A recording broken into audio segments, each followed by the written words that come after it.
Un beau jour de l'été 2008, un mystérieux événement met les bureaux de poste londoniens en ébullition et provoque l'euphorie des philatélistes du monde entier.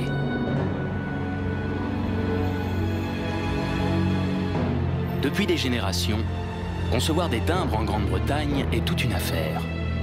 Ainsi, Sa Majesté veille-t-elle elle-même à ce que des règles très strictes en la matière soient appliquées.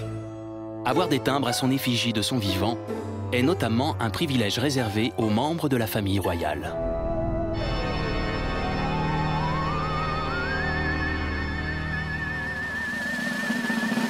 Mais voici que les traits d'un homme bravent les lois de l'affranchissement. Un homme qui, malgré sa carrière au sommet des abîmes, est en 2008 plus vivant que jamais. Christopher Lee. Des premiers films de la Hammer au James Bond, du Seigneur des Anneaux à la Guerre des Étoiles, ces rôles nous ont initiés à la peur. Et pourtant, jamais le mal n'a été si fascinant, le mystère si envoûtant et les ténèbres si élégantes.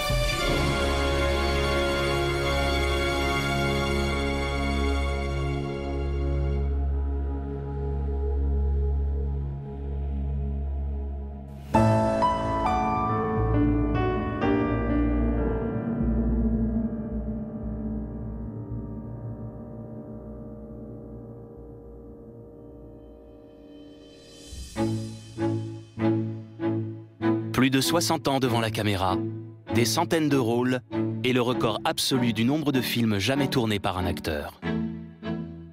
Et pourtant, rien ne prédestinait Christopher Lee à une carrière aussi éblouissante. Malgré une grande diversité de jeux, sa carrière peine à démarrer. Il ne semble pas avoir les bonnes cartes en main.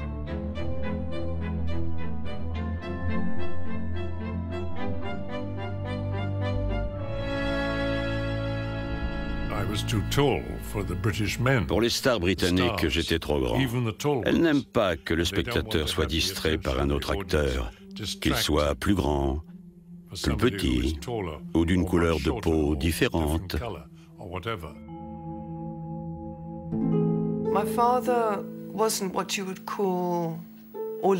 Mon père ne ressemblait pas à ce que l'on appellerait un gentleman anglais.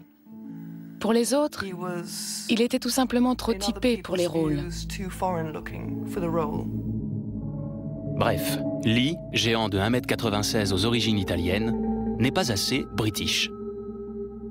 Miss Maxwell, would you do me the great honor of singing for us? No, no, no, no, no. Oh, Nicholas, August has been so kind to us. Go on, Helen, it might... Dans la peau d'Augusto, un propriétaire de nightclub, un petit rôle parmi tant d'autres, il passe encore.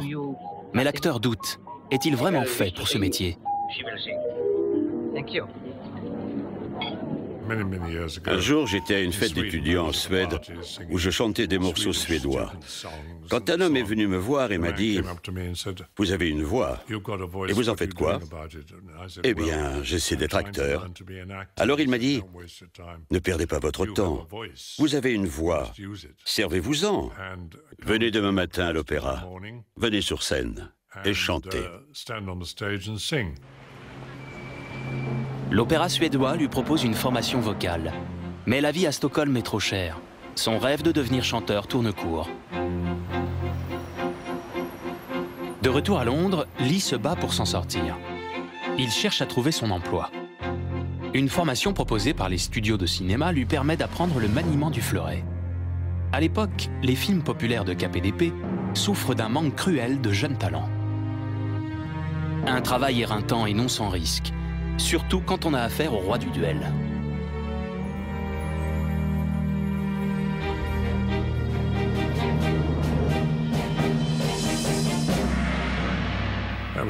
C'était Errol Flynn qui m'a fait ça. C'était dans le film L'Armure Noire. J'ai joué la scène entière avec sa doublure. Et j'ai vraiment tout fait moi-même. Tomber dans les escaliers, être jeté au feu, avec toutes sortes d'objets qu'on lançait sur moi. Mais je m'en sortais plutôt bien. Puis ils ont dit, maintenant on va chercher M. Flynn.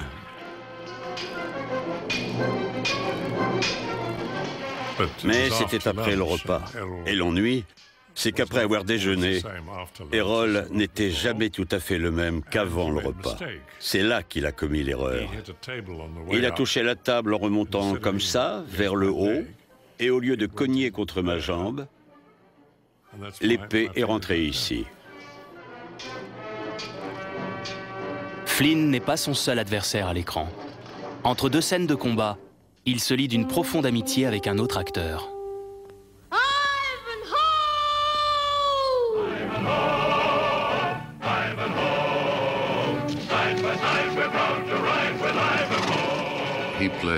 Il jouait le rôle-titre dans l'épisode Otto le Hun.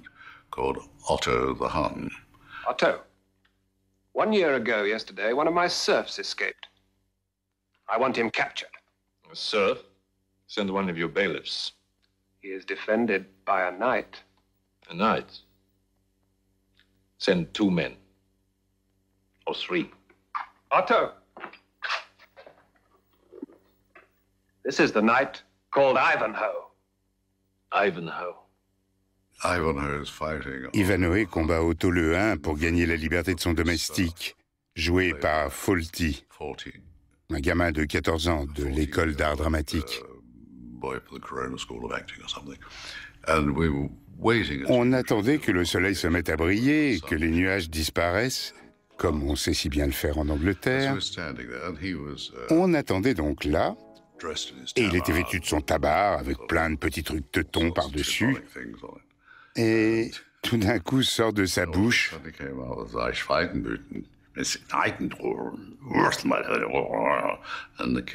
le gamin lui dit alors, mais punaise, vous parlez allemand? Et il a répondu oui, et français, portugais, espagnol, italien. Un bon nombre de dialectes hindous et chinois. Et le gosse fait, ça alors? Des apparitions fréquentes mais brèves dans des films historiques.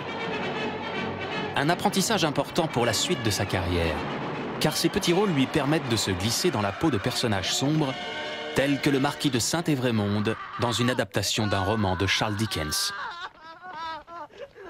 What has gone wrong? Pardon, Monsieur le Marquis. It's a child. It's quite extraordinary to me that you people cannot take better care of yourselves and of your children. Take that. Dad, they've killed him. I know. I saw it all. Who threw that? You dogs. I would ride over all of you willingly and exterminate you from the earth. Drive on!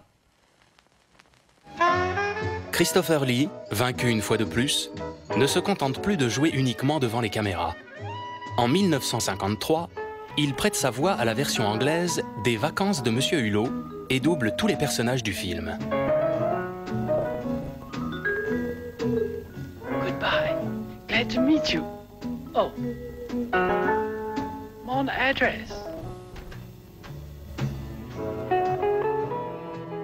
À 35 ans, et malgré 10 ans de carrière, Lee se considère toujours comme le grand inconnu du cinéma. Mais bientôt le vent tourne. Rencontré sur un tournage, Boris Karloff, la légende de l'horreur, le met sur la piste. Un jour, Boris m'a dit « Trouve-toi un rôle qu'aucun autre acteur n'accepterait ou ne saurait interpréter. Si tu l'acceptes et que le succès est au rendez-vous, on ne t'oubliera plus jamais. »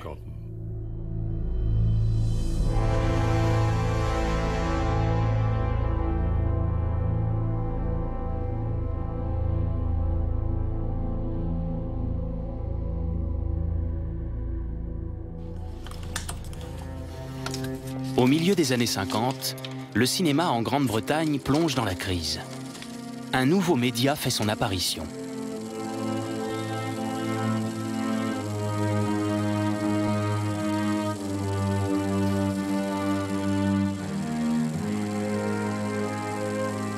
Un studio de cinéma va pourtant résister à cette crise.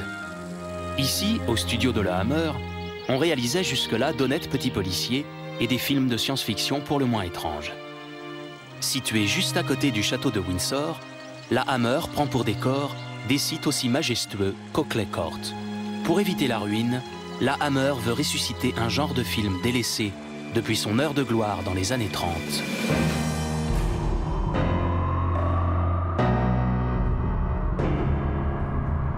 film d'horreur. Sa diffusion à la télévision étant interdite, la Hammer mise sur des images crues pour attirer les foules dans les salles obscures.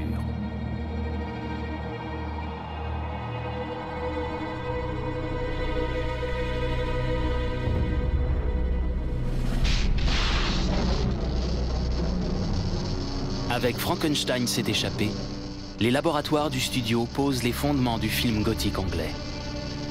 Pour le rôle du monstre, la Hammer cherche un acteur de très grande taille. Ce qui avait constitué un handicap majeur pour Christopher Lee pendant 10 ans est désormais un atout. Mais quel visage donner au monstre? Les studios Universal, propriétaires des droits du masque de Karloff, interdisent à la Hammer toute reproduction. Après toute une série de tests peu concluants, j'ai fini par leur dire « Écoutez, cette créature est un patchwork de plusieurs personnages. Alors collez-moi sur le visage des lambeaux de peau. »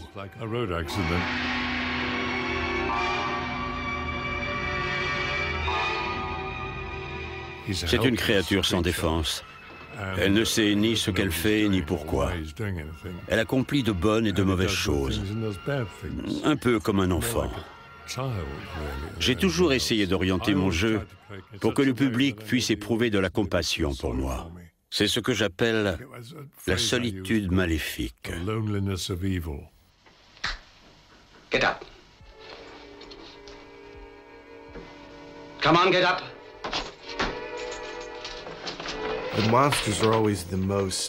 Les monstres sont les personnages les plus émouvants, et c'était à eux que je m'identifiais. Enfant, on se sent différent des autres. C'est aux monstres que l'on s'identifie. Les prétendus héros appartiennent à un monde dont on ne fait pas partie enfant. Au hasard, le villageois en colère, ou bien les gens normaux. Du coup, ce sont les monstres qui ont toujours eu la plus grande portée émotionnelle. Dans Frankenstein s'est échappé, Lee travaille pour la première fois avec Peter Cushing. Ensemble, ils tourneront une vingtaine de films. En général, Cushing est le gentil et Lee le méchant.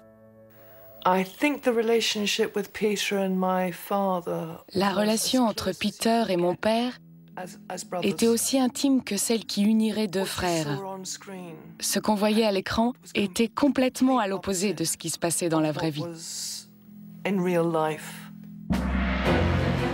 À la surprise générale, et malgré son modique budget de 65 000 livres, l'expérience Frankenstein bat des records d'entrée.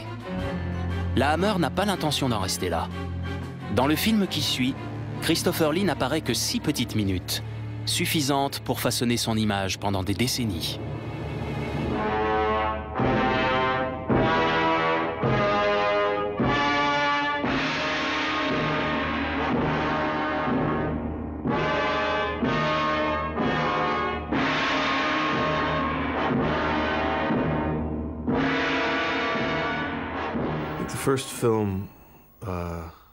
Le premier film qui m'a marqué, c'était Le Cauchemar de Dracula. C'était à peu près en même temps que Frankenstein s'est échappé. J'étais jeune à l'époque et au départ, je n'avais pas compris que c'était le même acteur.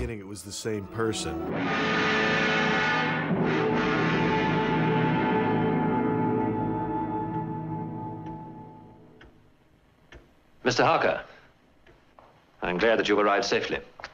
Count Dracula. I am Dracula, and I welcome you to my house. Il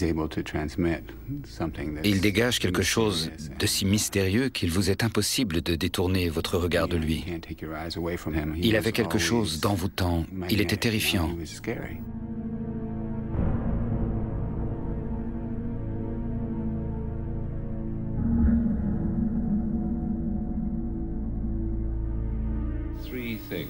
Es sind hauptsächlich 3 Dinge, die ich anwende, um Dracula zu erfinden. Zuerst muss mein Gesicht sehr ruhig sein.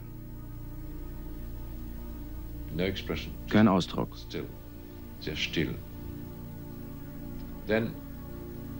Dann wird sein Gesicht in gewisser Weise traurig. Es sieht ziemlich traurig aus. Aber dann, wenn er böse wird,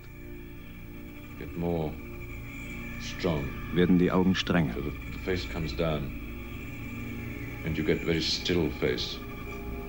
The lines around the face, the mouth, the eyes, like that. It's the eye of a demon. Es sind die Augen eines Dämons.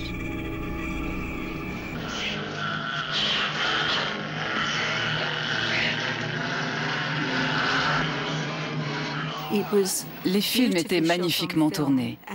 Ils utilisaient des couleurs très riches, de multiples nuances de noir, mais le sang, le fameux Kensington Gore, était vraiment très rouge.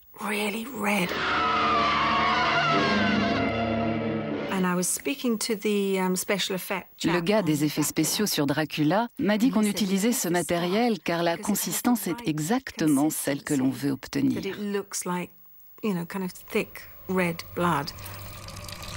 Le sang, un savant mélange de lait et d'épices pour gâteau anglais, n'est pas la seule nouveauté à l'écran.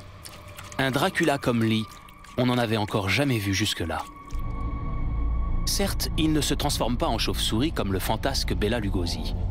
En revanche, il confère au prince des ténèbres de tout nouveaux atouts. Élégance, style et sex appeal.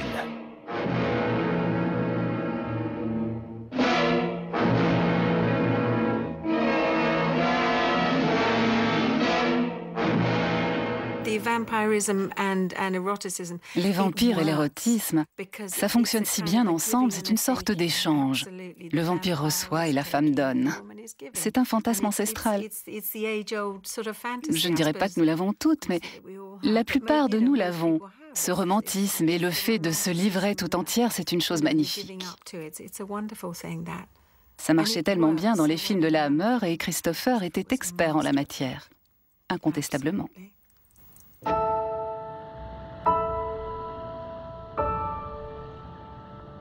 Belgravia.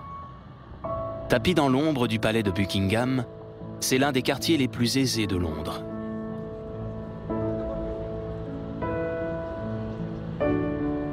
C'est ici, au numéro 51 de la Lower Belgrave Street, que Christopher Lee voit le jour, le 27 mai 1922.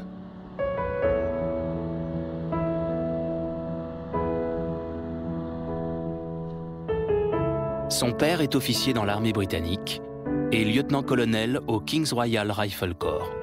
Sa mère, Estelle Marie Carandini, est une noble d'origine italienne. La comtesse est une beauté victorienne, courtisée par les peintres de l'époque. Par amour, elle est prête à un grand sacrifice. En concluant un mariage non conforme à son rang, elle perd son titre. C'est ainsi que s'éteint toute une branche d'une vieille famille issue de la noblesse européenne.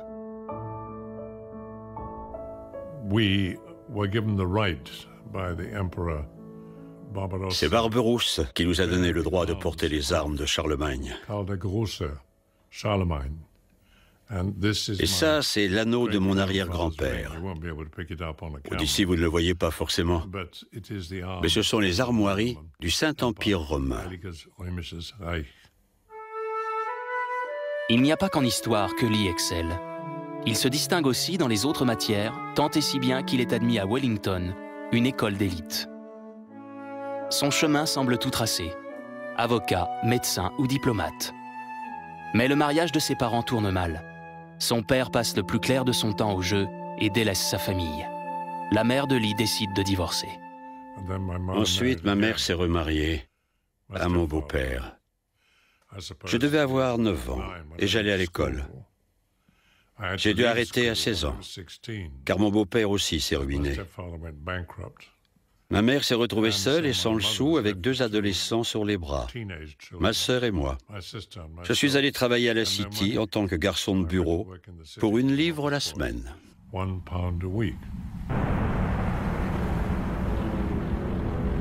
Quand en septembre 1939, la Grande-Bretagne et la France entrent en guerre, Lee décide de rejoindre la Royal Air Force. Il sera d'abord envoyé loin du front, en Afrique du Sud, pour une formation de pilote. Il participera ensuite à la reconquête de l'Europe depuis la Tunisie.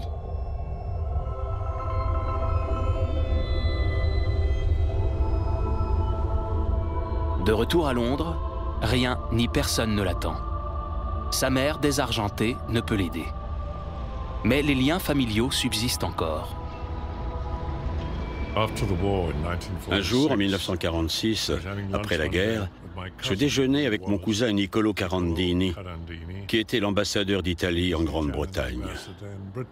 Soudain, il me dit « Et qu'est-ce que tu vas faire maintenant que tout est fini ?» Eh bien, une chose est sûre, ne pas refaire le garçon de bureau. Et là, il me dit « N'as-tu jamais pensé à devenir acteur ?» L'attitude de ma grand-mère a été pour le moins théâtrale. Comment peux-tu, de tous les métiers, choisir celui d'acteur? C'est épouvantable. Quelle honte pour la famille. Mais je pense qu'elle a changé d'avis quelques années plus tard. Dès le début de sa carrière, Lee est conquis par le talent d'une star du cinéma muet.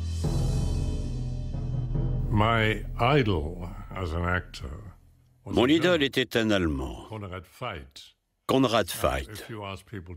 Mais si vous demandez de nos jours aux gens s'ils ont déjà vu un film avec Conrad Veidt, ceux de ma génération vous diraient « Oui, c'était un génie ». Il a fait beaucoup de films muets, et il a joué tous les rôles possibles et imaginables. Ivan le Terrible, Rasputin, et bien sûr Caligari, Yanouskov et l'étudiant de Prague. Tous des rôles de films muets. Et le Juif Sus, version originale du film britannique de 1934. Et L'homme qui rit de Victor Hugo, avec son rictus plaqué sur le visage, ce qui fait que quand il pleure, il continue de rire. Vous pouvez faire tout un tas de choses prodigieuses, sans même dire un mot. Conrad Veidt a incarné l'un des premiers personnages d'horreur de l'histoire du cinéma, le tueur somnambule Cesare.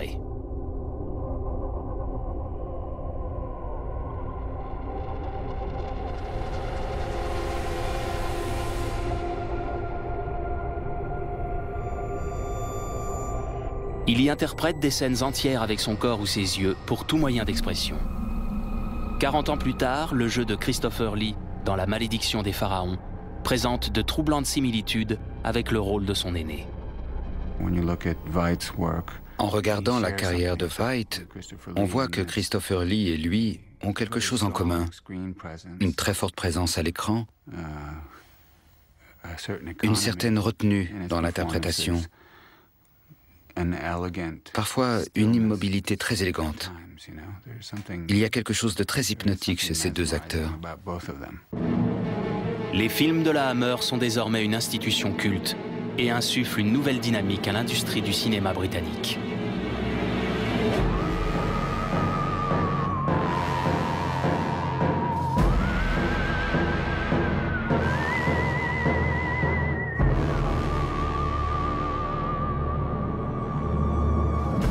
Mais leur valeur artistique n'est pas reconnue. Les films d'horreur étaient considérés comme des films de série B, ou pire encore. Mais pour nous, qui avions grandi en rebelles, on aimait ça. Ça représentait notre façon de sentir les choses. C'était eux les gagnants de nos Oscars.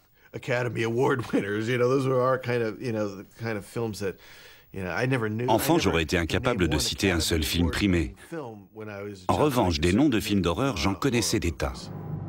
Avec La créature de Frankenstein, Dracula et La momie, Lee accomplit à lui seul le triumvirat des rôles de monstres classiques.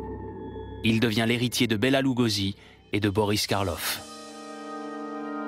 Mais Lee aspire à changer de registre et ne tarde pas à se lancer de nouveaux défis.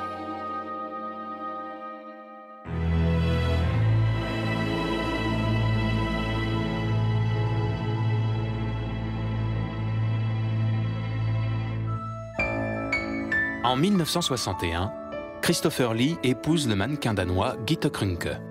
Un amour qui durera toute une vie. Peu de temps après son mariage, le couple décide de quitter Londres. Ils sont partis vivre en Suisse car mon père voulait se rapprocher du cinéma européen. Et c'était plus pratique pour se rendre en Allemagne, en France, en Espagne ou en Italie.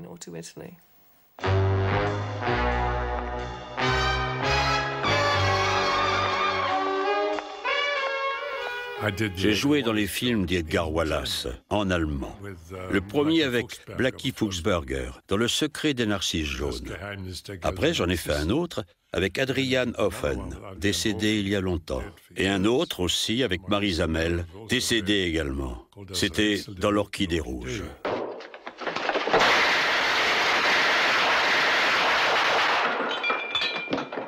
Dans les films policiers d'outre-Rhin, le rôle du méchant est déjà pris. Une aubaine, car Christopher Lee peut basculer dans le camp des gentils. Guten Tag, mein Herr. Womit kann ich dienen? Wissen Sie, was das ist? Ein Haussuchungsbefehl. Sie haben stets zwei Dinge bei mir gesucht, eine Schere und eine zerschnittene Zeitung. Und Sie haben weder das eine noch das andere jemals bei mir gefunden. Das ist nicht so wichtig. Viel wichtiger ist, dass ich Sie gefunden habe, Steve. Chaque pays où l'on tourne a ses particularités. Aux États-Unis, il y a plus de discipline à cause de l'argent, l'argent, l'argent. En Grande-Bretagne, on est un peu plus tranquille. En Allemagne, tout est très précis. En Italie, tout le monde gesticule, fume des cigarettes, parle dans tous les coins. Les portes du studio sont grandes ouvertes, les avions passent, les gens roulent sur leur Vespa. C'était comme ça quand moi j'ai tourné en Italie.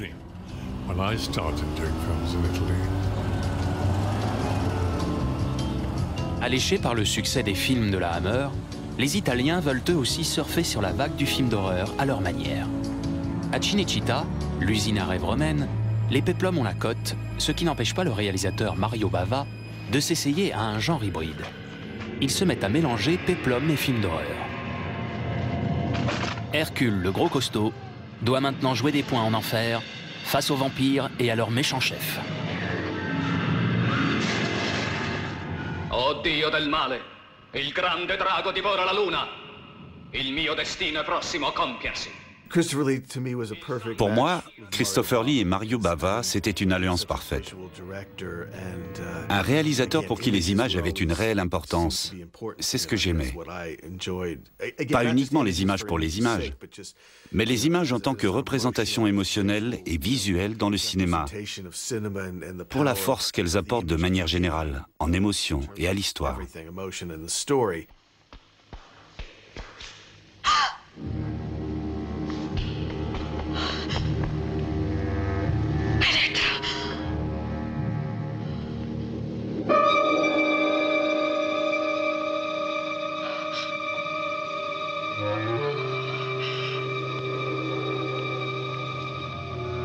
Contrairement à ce qu'il faisait dans la plupart des films de la Hammer, dorénavant, il ne joue plus les monstres humains, mais les humains monstrueux, des anges déchus, des princes des ténèbres. Les méchants joués par Lee sont complexes, distingués, et comme par hasard, souvent d'origine aristocratique. Parmi eux, le docteur Fu Manchu, descendant d'une vieille dynastie chinoise, et héros diabolique de la série de films éponyme, qui débute en 1965. L'idée ici, c'était d'avoir un homme doté d'une intelligence surhumaine, mais déséquilibré, voulant gouverner le monde. Il y en a eu d'autres qui ont voulu faire ça de leur vivant. Et vous connaissez leur nom aussi bien que moi. Attention. Attention. This is Fu Manchu. Stand by for an important message. I repeat. This is Fu Manchu. À la fin des années 60, Lee enchaîne les tournages qui le ramènent de plus en plus souvent en Angleterre. Mais les grosses productions, comme Les Trois Mousquetaires de Richard Lester ou La vie privée de Sherlock Holmes de Billy Wilder, sont rares. L'image de Lee risque de pâtir de cette surexposition en éternel voyou dans des films à petit budget. Quand il parle de certains moments difficiles qu'il a connus, c'est facile de lire entre les lignes. Il a tendance à en parler à la légère, à blaguer.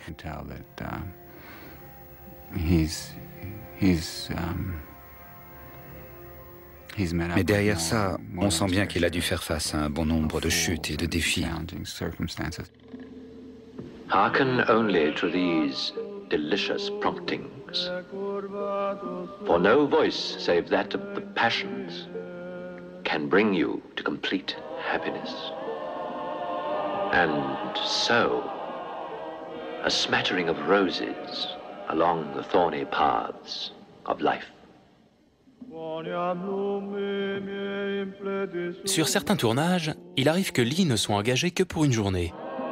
Il arrive aussi que les producteurs ne lui expliquent pas en quoi consiste son rôle, ce qui lui vaudra de se retrouver à l'affiche d'un étrange film érotique, sans s'en rendre compte.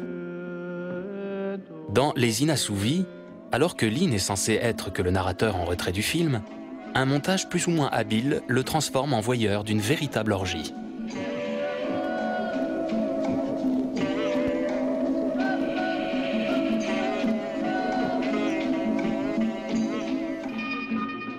Jusque-là, le cinéma tentait de repousser toujours plus loin les limites du sang et de la violence. À présent, en pleine révolution sexuelle, il a trouvé un nouveau sujet tabou, la nudité.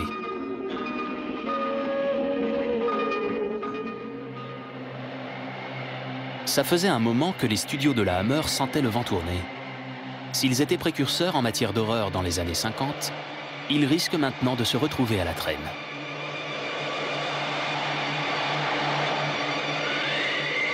Pour rester dans la course, au moins financièrement, les studios placent tout leur espoir dans le retour de leur acteur prodigue, celui qui a autrefois forgé leur succès.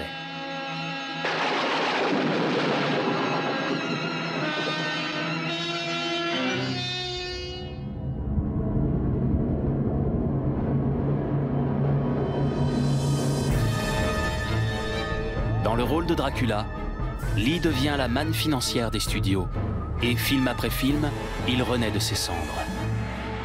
Mais la Hammer et son producteur James Carreras se fient trop à la bonne réputation des studios.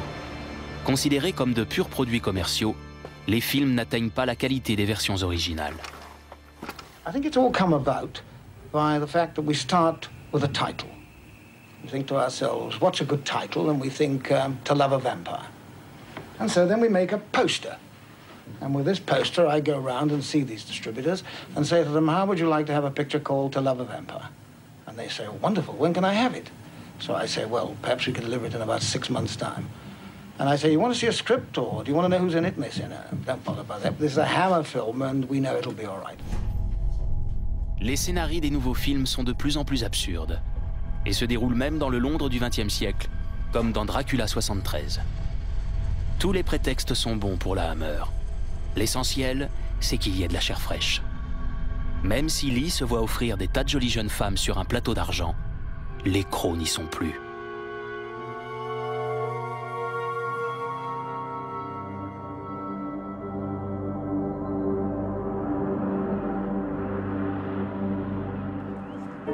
Une traversée du désert, loin d'être inspirante. Lee expliquera plus tard que s'il n'a cessé d'endosser sa cape noire, c'était surtout pour que ses amis de la Hammer ne se retrouvent pas au chômage. Ce qui ne l'empêche pas de donner publiquement son avis sur ses nouveaux films.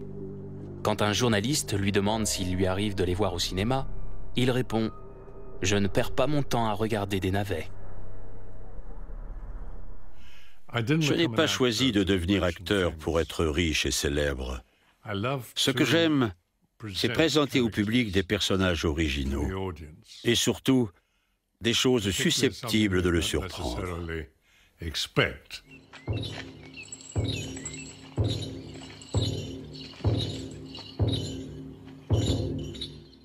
Et justement, pour surprendre son public, il est prêt à travailler sans cachet, comme en 1973 pour The Wicker Man. Dans ce film, qui se déroule sur une île britannique isolée, coutumes païennes et sacrifices archaïques ont encore toute leur place.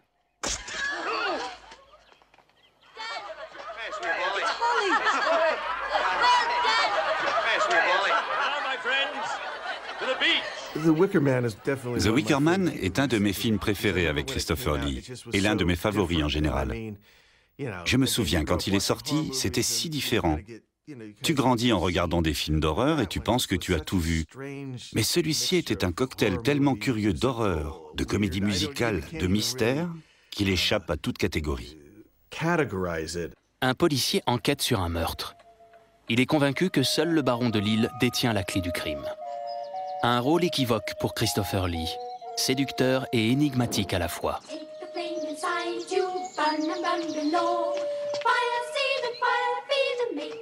Your lordship seems strangely unconcerned. I'm confident your suspicions are wrong, Sergeant. We don't commit murder up here. Think! Just think what you're doing! Think what you're doing! Le policier découvre qu'il est tombé dans un piège, mais bien trop tard. Le dénouement n'éclatait vraiment qu'à la fin. C'était censé produire un choc. Le film était d'autant plus inoubliable que la fin était complètement imprévisible.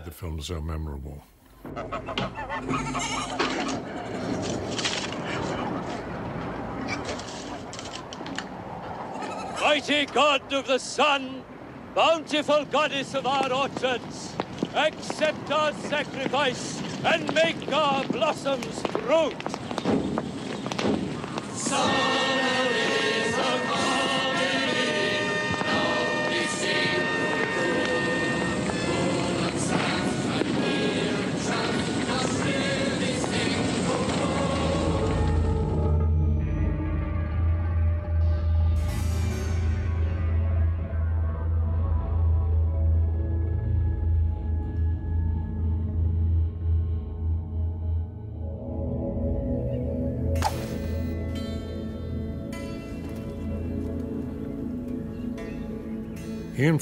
Ian Fleming était un cousin éloigné. On se voyait la plupart du temps sur le terrain de golf. Un jour, il me dit « Tu as lu Dr. No ?» Je réponds « Oui ». Il me demande si j'aimerais jouer Dr. No.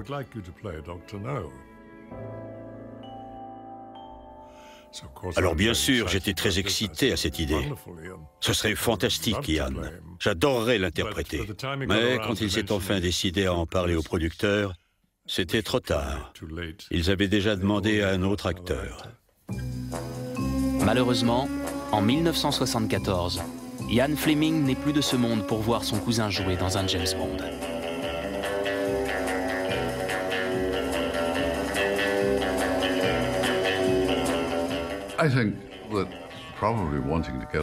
Je crois qu'il voulait sûrement s'éloigner de ses rôles de la Hammer, qui commençait à lui peser.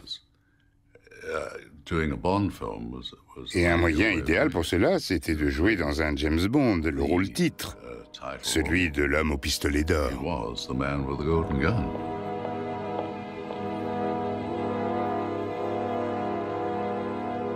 Scaramanga était probablement la réplique la plus longue que j'ai jamais eu à dire dans un James Bond.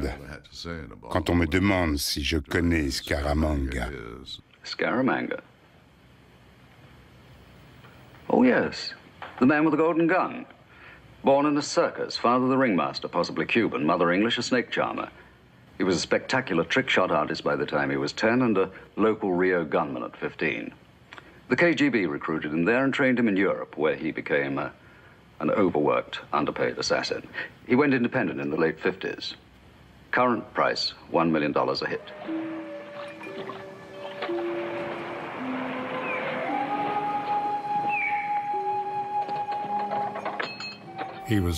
Il était très charmeur, amusant, sarcastique, plein d'esprit, mais absolument létal, très dangereux. D'une certaine manière, c'était le côté obscur de Bond. To us, Mr. Bond, we are the best. Ready? Are you ready, Monsieur Bond? Ready?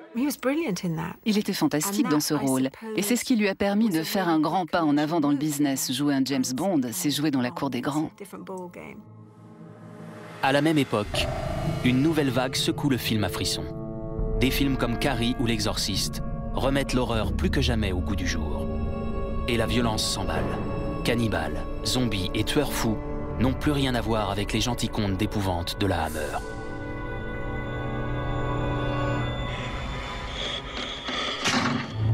Pour Halloween, le réalisateur John Carpenter souhaite Christopher Lee pour son casting. Mais celui-ci ne veut plus tourner dans les films d'horreur en vogue. Les films de la Hammer avaient un côté mystérieux qui fait totalement défaut aux films actuels. De nos jours, les films d'horreur montrent absolument tout. On ne vous épargne aucune atrocité. En revanche, les films d'angoisse classiques avec Christopher Lee et Peter Cushing jouent toujours avec l'imagination du public.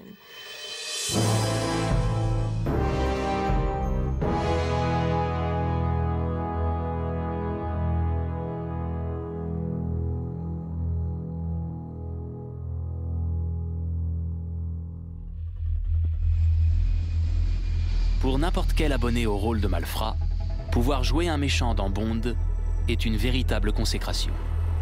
Mais pour Lee, l'heure est venue de tourner la page.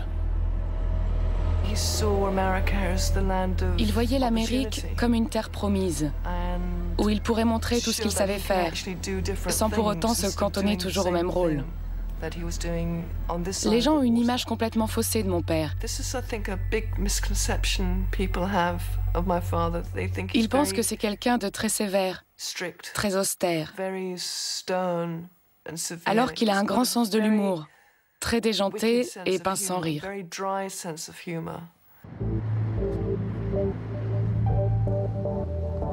L'Amérique offre à Lee de nouveaux défis. Pour l'instant, il n'a pas encore fait ses preuves sur le nouveau continent. Un coup de pouce lui viendra de manière tout à fait inattendue.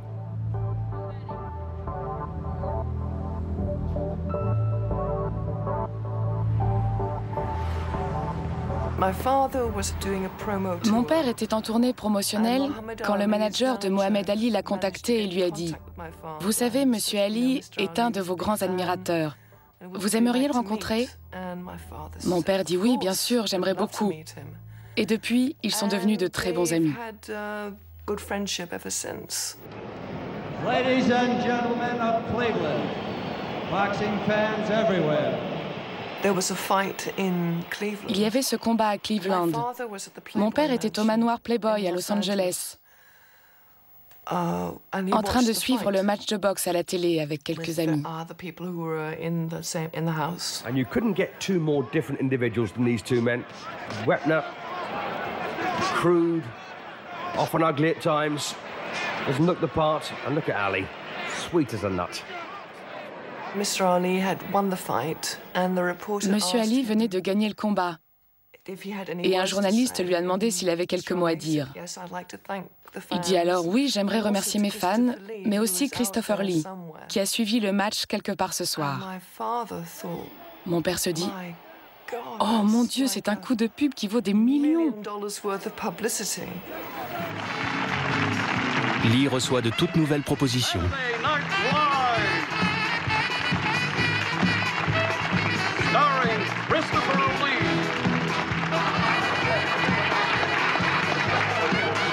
As you may know, I first came to public attention through my appearances in certain rather eerie and macabre films, but you may be surprised to learn that I haven't made one in several years.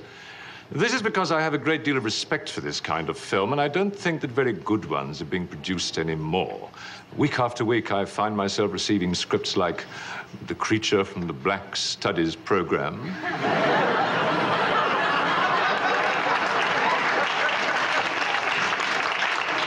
Frankenstein, Snubs, the Wolf Man.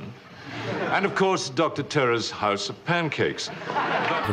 La chose la plus importante qui lui soit arrivée en Amérique, c'était de participer au Saturday Night Live. C'est toujours le troisième show le plus regardé. 35 millions de personnes étaient devant leur écran cette nuit-là pour voir si je savais aussi être drôle. Lee a maintenant le droit de jouer les héros.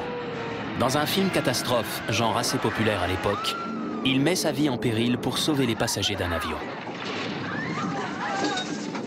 Karen, it's going to be all right. Leave me. Just for a minute, just for a minute. Just don't leave me alone. But, Karen, there are injured people here who need help.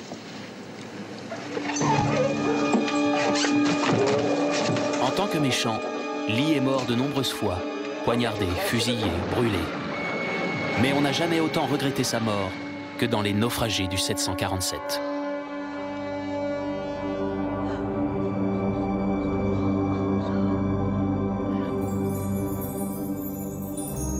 Steven Spielberg fait jouer Christopher Lee dans 1941.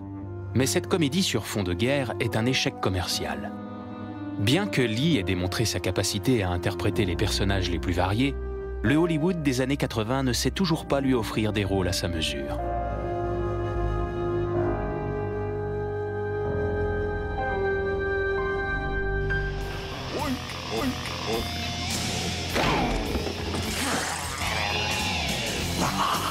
L'un de ses rôles phares dans les années qui suivent, une apparition dans Gremlins 2.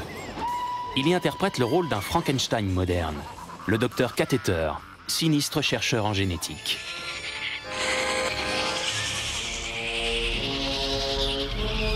Un personnage qui n'est pas si éloigné de ses rôles d'autrefois.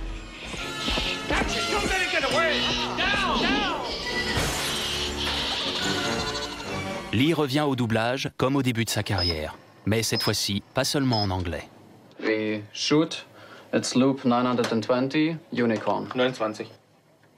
Der rote Stier hat sie für mich gefangen, eins nach dem anderen. Und ich habe ihm befohlen, jedes einzelne ins Meer zu... Oh, you see, it's much too slow. This is the problem. Do you see the difference in the number of words? It's half the number of words. Okay, let us try once more. We'll see if it's... I'll try it.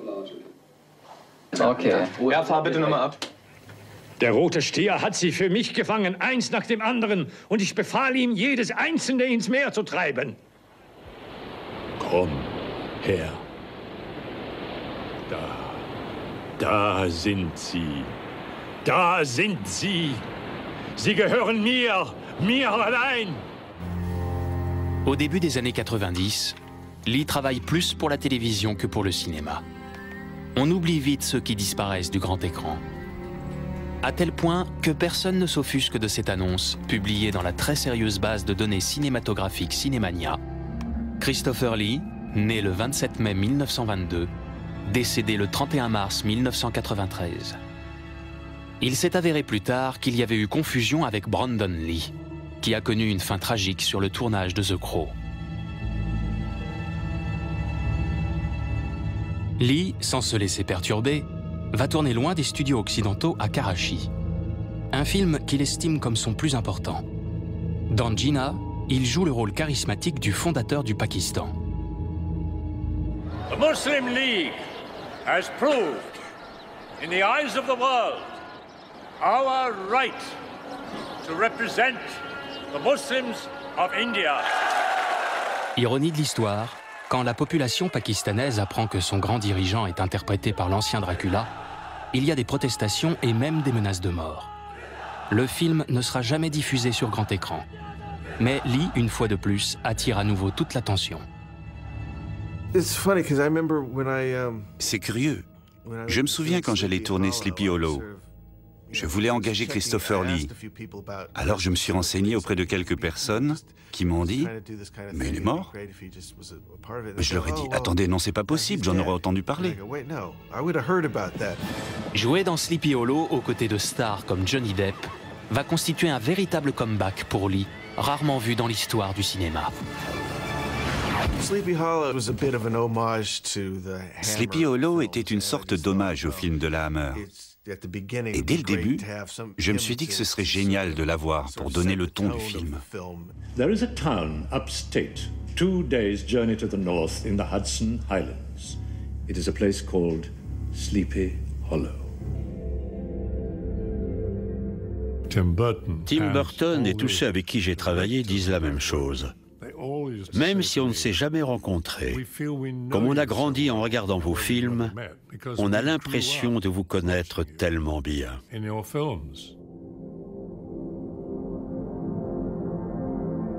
Sleepy Hollow a vraiment fait redémarrer la machine, pour ainsi dire. Et depuis, il ne s'est plus arrêté. Surtout avec Le Seigneur des Anneaux et Star Wars.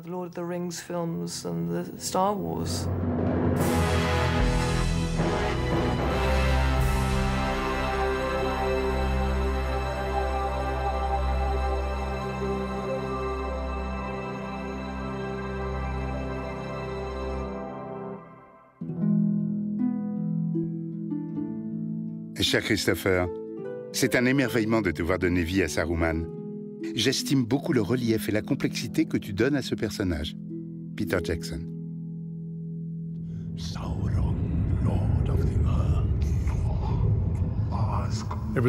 C'était un rêve qui s'est réalisé.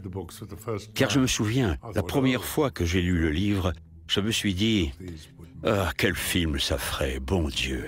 Ce serait fantastique !» Mais à l'époque, dans les années 50, c'était impossible. Les images de synthèse n'existaient pas. Donc, impossible. Grâce aux technologies les plus modernes, Christopher Lee peut maintenant diriger toute une armée de méchants. A new power is rising. Its victory is at hand. He really was by far. Il était de loin la source d'information et de documentation la plus fiable sur le Seigneur des Anneaux. Ils auraient dû l'engager comme consultant. Au début des années 2000, les films fantastiques ont enfin conquis le grand public, avec Christopher Lee pour doyen. Much to learn you still have. It is obvious that this contest cannot be decided by our knowledge of the Force, but by our skills with a lightsaber. Aucun autre acteur n'a fait autant de combats à l'épée que Christopher Lee. Ce record sera couronné par un dernier grand duel qui n'a plus rien en commun avec les combats d'homme à homme.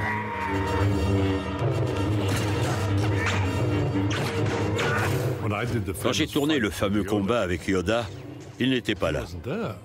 Quand vous jouez une scène avec seulement face à vous un écran vert ou bleu et ce qu'ils appellent des pixels, vous êtes tout seul. Alors George m'a donné des instructions et j'ai reproduit tous les mouvements du combat avec le sabre laser.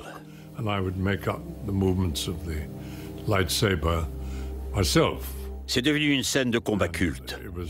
Il n'y avait rien sur place, personne avec moi sur le plateau. Pas d'acteur.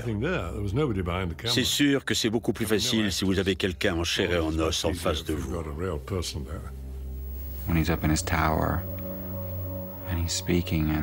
La scène où il est tout en haut de cette tour, construite pour le tournage, et où il fait ses imprécations, a été réalisée dans un parking. Il était tout en haut. Il y avait beaucoup de vent ce jour-là, comme souvent en Nouvelle-Zélande. C'était un jour ensoleillé, il commençait à faire chaud. Et lui était tout là-haut dans son costume. On aurait dit un acteur de 20 ans un peu énervé par ses manches et ses cheveux qui volaient au vent. C'était fascinant de l'observer dans une situation si insolite.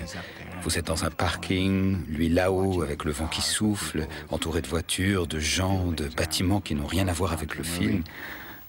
Et toute l'équipe autour de nous qui le regardait, c'était absolument fascinant. Une nouvelle période de ma vie a commencé. J'étais déjà passé du statut d'acteur connu auprès de ma génération à celui d'acteur connu auprès de jeunes de 25 ans qui m'ont vu à la télé ou sur VHS. Mais les tout jeunes ne me connaissaient pas. Maintenant, je peux dire que même ceux de 6 ans savent qui je suis.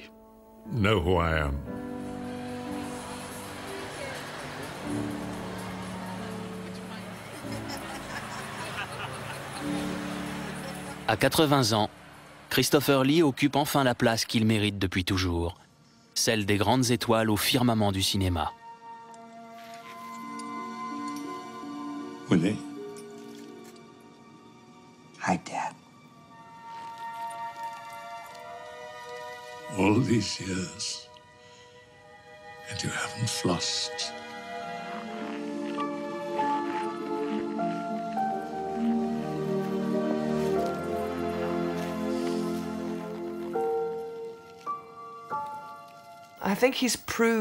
Il a montré tout ce dont il était capable. Mais il veut toujours aller plus loin, apprendre toujours plus.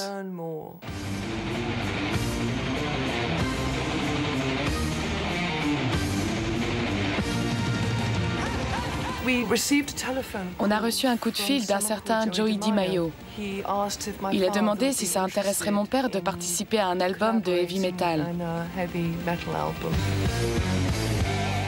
Comme mon père ne connaissait pas vraiment ce genre de musique, il en a fallu du temps pour le convaincre.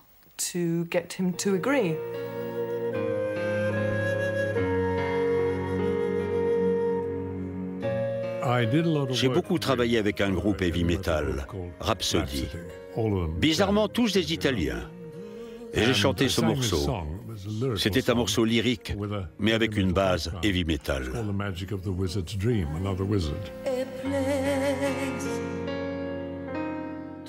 Bien sûr, à l'époque, c'était quelque chose de tout à fait nouveau pour moi.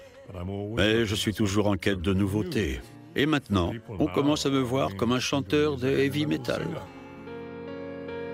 I know it is my fate, bound to aliens old tale. I'll be always there, fighting the ancient sin. In this eternal